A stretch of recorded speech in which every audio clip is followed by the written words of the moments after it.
Welcome to The Growth Kit, a podcast where science and actionable advice intersect to help you live a better life. 6 strategies to improve health span for each decade of life. Aging is not lost youth, but a new stage of opportunity and strength. Better freedown. Yes, you're going to die. But aside from a chance accident killing you, you have a lot of control over your lifespan and your health span. Unfortunately, the latest trendy supplement or the recent diet fad isn't going to have much impact. What will is the unsexy stuff that you do consistently. These generally fall into the 6 dimensions of health: stress management, movement, nutrition, socialization, mindset, and sleep. The best thing to do to avoid chronic illnesses and get a good ROI for your overall health is to optimize each one of these areas now and then. Do it consistently for the rest of your life.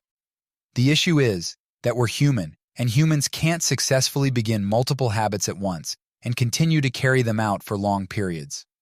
At best, we can start one habit at a time, but even those take a ton of effort with high failure rates, hence an 80% failure rate for New Year's resolutions by February. So what if you had a full decade to focus on each of them? This is a bit tongue-in-cheek, but each decade of your life is marked by sociological distinctions, and putting a magnifying glass up to those differences will help to support each of these areas of health. Let's break down the most appropriate pillar as it relates to the biggest stress point of each decade in order to live longer and better. Note, everyone is different, but I'm going to make plenty of generalizations based on ages. Please don't take it all personally. Your 20s, movement and exercise. Ages 20 to 30 consist of some of the most transformative years of your life. If you're like me, you made plenty of bad decisions, had too much fun, read, alcohol, and your body did plenty of forgiving for that fun. The brain is still not fully developed, meaning that executive functioning skills are still in the implementation phase. This, along with plenty of energy and a new career, means that many 20-somethings don't have their sleep, nutrition, and stress management dialed in. Yet although they are crushing the socialization game. The best thing to prioritize in this decade, then, is movement. Establishing good movement habits here sets you up for the rest of your life. There aren't many 40-plus-year-olds who are hitting the gym or signing up for a race if they didn't do it in their 20s. When work life, family life, and other time clamps incrementally come along, it will be more difficult to create a habit. Start here and set yourself up for life. Do this. Find a way to get 8,000 to 12,000 steps per day, lift 2 to 3 days a week, have a high-intensity workout every 1 to 2 weeks, and balance this all with 3 hours of Zone 2 training each week, a minimum of 45 minutes per bout, with a rest day here and there. These are the minimums. Your 30s, nutrition. Everyone looked around 10 years old when they were 10 and 20 when they were 20. But this decade is where that line graph begins to split, with the high school reunions being the litmus test. The main factor is because of nutrition. Every cell in our body is made up of what we eat. If they're fast food cells, then your body is likely on the road to diabetes, hypertension, low testosterone, weight gain, and limited energy. If they're cells made of whole foods, you're on the right track. You're less likely to be living with friends or going out to eat on a whim, and more likely to have the opportunity to do plenty of home cooking. Set yourself up for success by stocking your pantry with healthy staples, get a decent and non-toxic pot, pan, and knife, and start experimenting with recipes to drop into your weekly rotation. Do this. Get your nutrition dialed in with some self-experimentation. Find out what you operate best with. High-carb and low-fat diet, or low-carb and high-fat diet. Identify any allergies you might have, and throw in some intermittent fasting here and there. From there, limit or avoid processed foods as well as the big 3: grains, seed oils, and sugar. With this template, go wild on finding the best. Your 40s, stress management. Once you're over the hill, you're in coasting mode. If you have kids, they're in a solid routine and relatively self-sufficient. You're likely in a stable career and are well beyond the learning curve. And your next life milestones are probably not until your kid's graduation or your retirement. Stability has arrived. Stress management should be the primary focus of this period. Since your days are so stable, compared to the wildness that is life before now, you are less likely to handle stressful situations well. It sounds counterintuitive, but undulations in stress are actually a great form of hormesis for the brain and body, for most.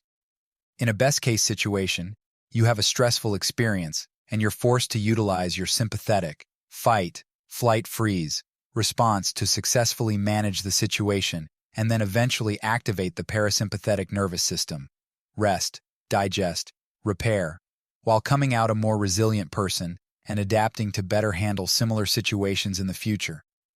In a worst-case scenario, you're in a constant sympathetic state, chronic stress, and develop maladaptive behaviors associated with all forms of stress from microstressors to trauma. You never achieve a sense of resilience, a growth mindset, or the skill to buffer stress, further perpetuating this cycle. Regardless of which of these scenarios you associate yourself with more, being more adept at handling stressful situations requires practice outside of the situation itself. After all, you can't teach someone to swim when they're drowning. Do this. Find active stress management techniques and practice them regularly. Challenge your mind and body with hormesis as a tool for resilience by incorporating sauna, cryotherapy, fasting, and exercise into your routines. Other stress management techniques include breathwork, biofeedback with HRV, mindfulness, talking to a psychologist, and meditation through apps such as Headspace, Insight Timer, or Waking Up. Your 50s. Sleep. The corporate ladder is climbed with nowhere else to go. The innocent kids are no longer innocent, and those underlying health issues require more frequent doctor visits. These might be some reasons why your 50s is the most emotionally difficult. In a 2013 survey of 23,000 Germans between 17 and 85 years old, researchers found that there was a U-shaped curve in life satisfaction. The bottom of that U is right in the middle of this decade. The authors theorize that this might be due to unmet expectations that are felt painfully in midlife. One of the best ways to mitigate the difficulties through this tough decade is with better sleep. Good quality sleep is arguably the most important thing you can do for your health. It improves your mood, your stress tolerance, and your relationships.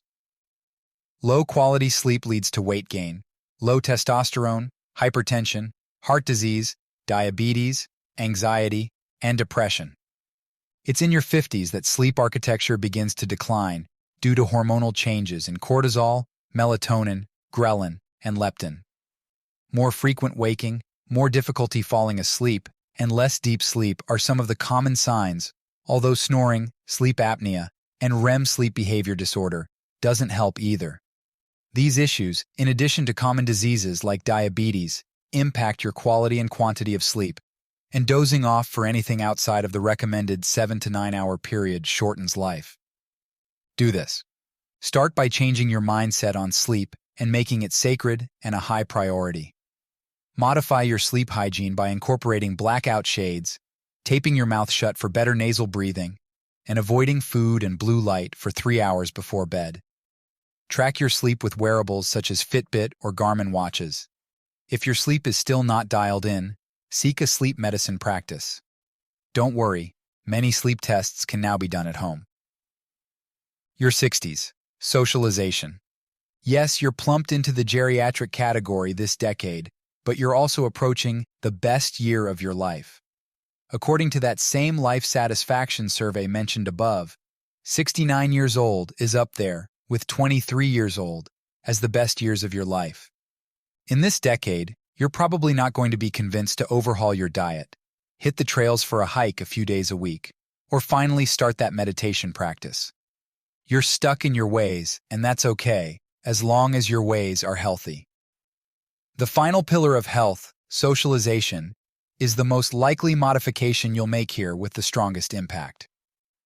The average age of retirement in the U.S. is 62, and the average lifespan is 79. That's 6,209 days to live it up with people you love.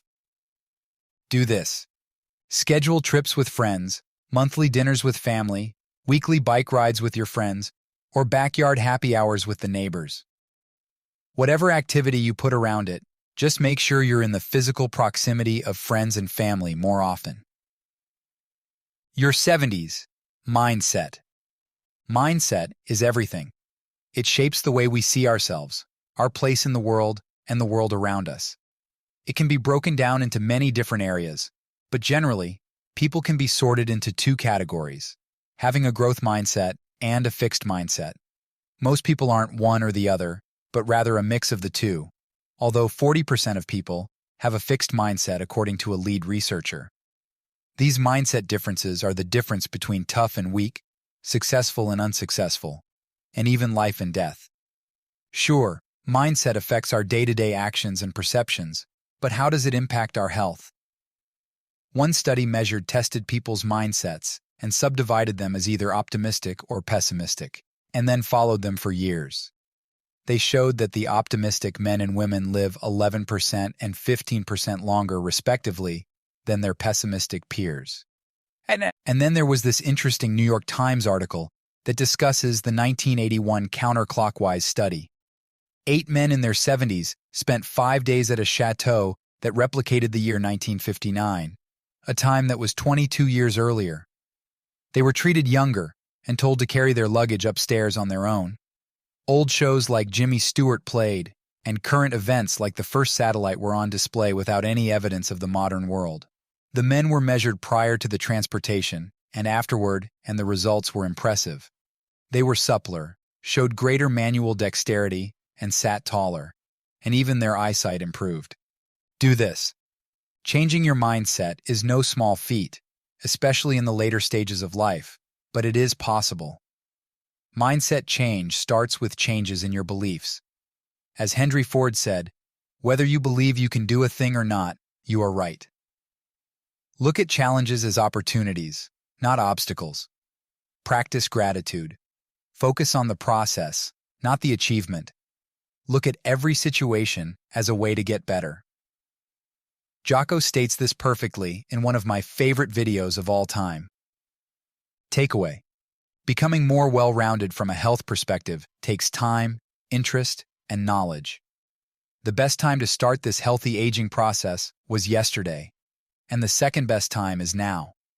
So, regardless of your age, find your weakest link impacting your health span and address it now for an impact on your quantity and quality of life. If you're interested in learning more about these pillars of health, subscribe to the Mind Body Dad newsletter for a free PDF. Thanks for tuning into the Growth Kit podcast. If you enjoyed this episode, please subscribe and leave a review. You can check out my website at mindbodydad.com and subscribe for more weekly insights sent to your inbox. You can also follow me on Instagram and Twitter at mindbodydad.